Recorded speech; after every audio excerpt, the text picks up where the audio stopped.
Olá pessoal, aqui é a professora Sandra de Ciências. Nós vamos começar a nossa nova atividade, tá? O tema dessa atividade é ecossistemas terrestres, ok?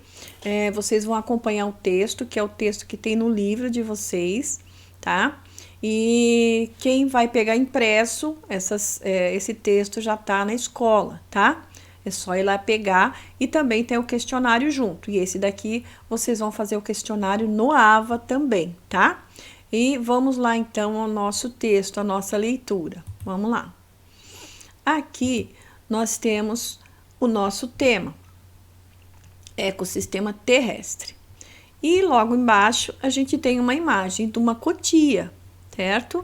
Essa cotia, ela tá comendo uma castanha, de castanheira, tá? E ela descasca essa castanha, ela vai e guarda, enterra essa castanha, né? Aí depois, quando ela vai buscar de novo, ela não acha mais. O que acontece? Acontece a germinação dessa castanha, desenvolvendo novas castanheiras, tá? Esse aí é um exemplo de interação entre os animais, plantas e ambiente que ocorre na floresta amazônica, ok? Então agora nós vamos conhecer algumas características desse e de outros ecossistemas brasileiros e dos grupos de organismos que vivem nesses ambientes, ok? Então vamos seguir aqui. Os grupos de seres vivos. Os cientistas agrupam os seres vivos com base em semelhanças no corpo, no funcionamento e no desenvolvimento do organismo, no modo de reprodução e por semelhanças entre os seus genes, tá? Deixa eu ver aqui. Os seres vivos podem ser divididos em reinos. Os reinos podem ser divididos em grupos menores. Os filos, estes em classes, depois em ordem, famílias, gêneros e espécies, ok? Aqui tem a imagem que mostra como que é feita essa divisão, tá? Começa pelo reino, pelo filo, classe, ordem, família, gênero e espécie. Então, ele vai do grande para o menor, ele vai afunilando, tá? Então, vamos continuar aqui. O reino dos animais, por exemplo, está dividido em vários filos. No filo dos cordados, cordata em latim, por exemplo, encontram-se, entre outros, os animais que apresentam coluna vertebral. Nele estão incluídos o ser humano, os sapos e muitos outros animais, ok? Aqui tem o sapinho mostrando, tá? Cada filo, por sua vez, pode ser subdividido em grupos menores, chamados de classe. Exemplo: o filo dos cordados inclui, entre outros, a classe das aves e a classe dos mamíferos. As classes são divididas em ordens.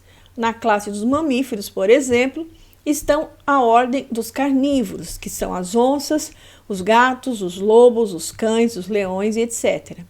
E a ordem dos primatas estão os gorilas, os chimpanzés e o ser humano, tá? Cada ordem é dividida em famílias. A ordem dos carnívoros, por exemplo, engloba várias famílias, como a dos canídeos, família dos lobos e dos cães, e dos felídeos, família das onças e dos gatos, ok? Como mostra aqui na figura do gato e do cachorro, tá? Uma família é composta de gêneros. Na família dos felídeos estão o gato doméstico e o gato selvagem europeu, que pertencem ao gênero Felis, enquanto o leão e a onça pintada fazem parte do gênero Panthera. Cada gênero pode reunir várias espécies. O gênero Panthera encontra-se a onça pintada, que no nome científico a gente lê Panthera onça. E o leão também, Panthera leão, Panthera leal, Panthera leu. E o tigre, Panthera tigris, tá? Então aqui, seguindo aqui, né, nós vamos para as espécies agora. Essa forma simplificada, podemos dizer que espécies é o conjunto de organismos capazes de, na natureza, cruzar e gerar descendentes férteis. Assim, todas as onças pintadas, por exemplo, pertencem à mesma espécie, porque cruzam entre si e podem gerar filhotes férteis. Isto é, filhotes que também são capazes de se reproduzir, ok?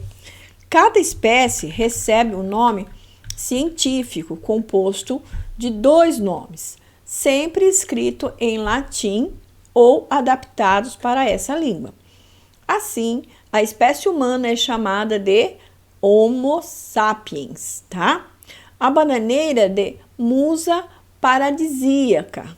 A espécie mais comum de barata é a Periplaneta americana, e etc.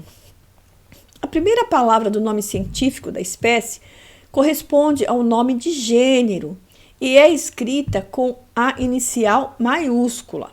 Assim, o gato selvagem europeu se escreve Felis silvestris e o gato da selva Felis chaus pertencem ao mesmo gênero, ok? Então, por centenas de anos, os cientistas agruparam os seres vivos conhecidos em apenas 2 reinos, o animal e o vegetal. Mas, com o desenvolvimento do microscópio e o aumento dos conhecimentos sobre os seres vivos, ficou claro que vários organismos não podiam ser enquadrados em nenhum desses 2 reinos. E a forma de classificação se transformou. Ok? Vamos ver alguns representantes de cada grupo de acordo com uma classificação em 5 reinos. Aqui nós temos o primeiro, que é o reino Monera. Neste reino estão as bactérias, ok? Organismos desse reino são unicelulares e não apresentam um núcleo celular organizado. O material genético não está envolto por uma membrana, mas disperso no citoplasma. Muitas bactérias são decompositoras, participando da reciclagem dos componentes na natureza. Algumas são parasitas e causam doenças em outros seres vivos. Aí depois nós vamos conhecer doenças causadas por bactérias no outro capítulo, tá? Reino proctista, tá? Aqui cada um tem uma imagem do lado para a gente ter uma noção. Os proctistas que se alimentam de outros organismos são chamados protozoários e são todos unicelulares. Muitos protozoários causam doenças em seres humanos, como veremos também nos próximos capítulos. Neste reino também estão as algas, tanto as unicelulares como as multicelulares, que realizam a maior parte da fotossíntese nos ambientes aquáticos. Ok? Aqui tem na figura ao lado, tá? Conhecemos mais sobre os organismos dos ambientes aquáticos também no próximo capítulo. O reino fungi engloba os fungos, como o cogumelo, os bolores. A maioria é multicelular e todos são heterotróficos. Lembre-se de que organismos heterotróficos não são capazes de produzir seu próprio alimento. Esse organismo precisa se alimentar de outros seres vivos. Juntamente com as bactérias, os fungos participam da decomposição de matéria orgânica, como estudaremos ou como estudamos no 6º ano, Também vimos que eles podem ser usados pelo ser humano na produção de medicamento e alimentos como pão e queijo. Alguns são parasitas e podem causar doenças em outros seres vivos, inclusive no ser humano, como veremos no próximo capítulo também, ok? Aqui vamos ao reino Plantae. Como a gente vê na figura abaixo, podemos observar as samambaias. Aqui, tem samambaia aqui nessa figura, tá? E uma cobertura verde sobre a rocha, aqui, tá? Dá para ver, tá? Essa cobertura verde é formada por musgos, pequenas plantas que fazem parte do grupo das briófitas. Já as samambaias pertencem ao grupo das pteridófitas. As pteridófitas atingem tamanhos maiores do que as briófitas, tá? Isso se dá porque, ao contrário das briófitas, nas quais o transporte de água e nutrientes ocorre de célula a célula, as pteridófitas apresentam vasos condutores de seiva, ok? Esses vasos podem transportar a água e os sais minerais extraídos do solo para as folhas, seiva do xilema. e as substâncias dos organismos produzidos nas folhas para o resto da planta, seiva do floema. Esse tipo de transporte mais rápido e eficiente possibilita essas plantas atingirem um tamanho maior, ok? Aqui, as gimnospermas e as angiospermas. São dois grupos de plantas que, além de vasos condutores de seiva, apresentam sementes.